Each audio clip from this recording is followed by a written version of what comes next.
million people clicked attending on a Facebook event with a ridiculous premise: Storm Area 51, they can't stop all of us. It began as a late-night internet joke, but on the exact date of the event, thousands of people actually drove out into the remote Nevada desert, gathering near the gates and expecting to find something. Naturally, they didn't make it inside. The perimeter of this installation is ringed with sensors, armed guards, and bright red signs carrying a very serious promise: trespassers will be met with deadly force. A patch of dry dirt guarded by heavily armed soldiers doesn't typically inspire a global festival of alien cosplay. To understand how this remote outpost evolved into a worldwide obsession, you have to look at how the military tried to hide it. This satellite view shows Groom Lake.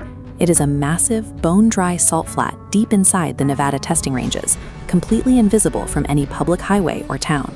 Look closely at the edge of the lake bed, and a sprawling complex of hangars and runways appears. Yet, despite its enormous physical footprint, the United States government flatly denied this installation existed for nearly 6 decades. Every question from journalists, local desert residents, and even politicians hit a wall of absolute silence. The military created a perfect, hermetically sealed information vacuum. But human psychology simply abhors a vacuum. By aggressively refusing to acknowledge a base that people could literally see on maps, the government accidentally turned their most secure testing ground into the most scrutinized piece of real estate on the planet. Go back to 1955. The United States and Soviet Union were locked in an intense espionage race, terrified of what the other built in secret.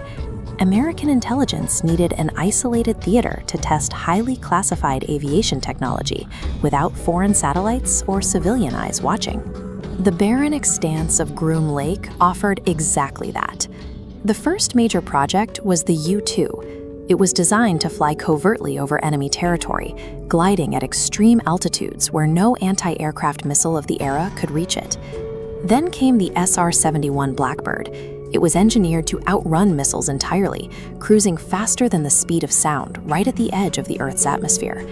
To a commercial pilot or a civilian on the ground in the 1960s, these airframes did not look or behave like airplanes at all. They moved at speeds and altitudes that seemed physically impossible. When locals caught a glimpse of a dark triangle tearing across the twilight sky, they didn't report a military jet. They reported a flying saucer.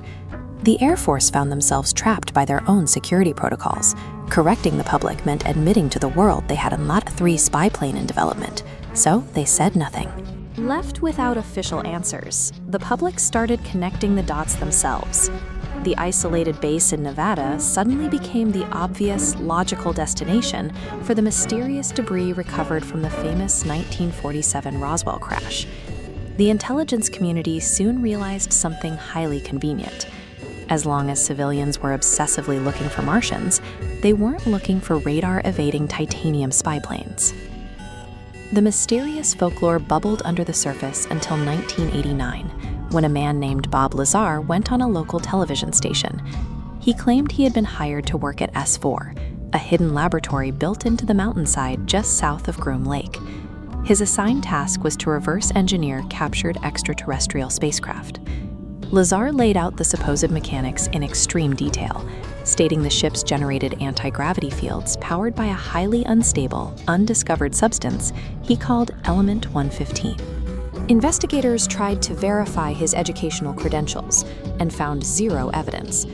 But because the government strictly refused to acknowledge the area's existence at all, officials couldn't formally refute Lazar's story either.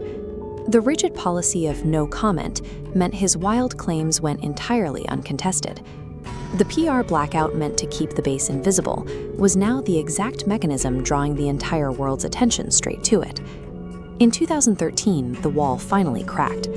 The CIA broke its 60-year silence and released thousands of pages of declassified documents. For the very first time, the agency admitted that Groom Lake was real. The reports detailed its strict historical use as an experimental aircraft facility. The official paperwork outlined decades of aviation breakthroughs. There was zero mention of extraterrestrial bodies, saucer reverse engineering, or Element 115. But releasing the truth was completely ineffective. 6 years after the CIA released those unglamorous documents, 2 million people were sharing memes about storming the gates. When an institution with massive power operates in total darkness, human imagination steps in to fill the void. A boring truth simply cannot compete with a mystery we've spent decades building together. Whether we are alone in the universe is a question science is still trying to answer. But Area 51 proves, if you try to bury a secret deep enough in the desert, eventually the whole world will come looking for it.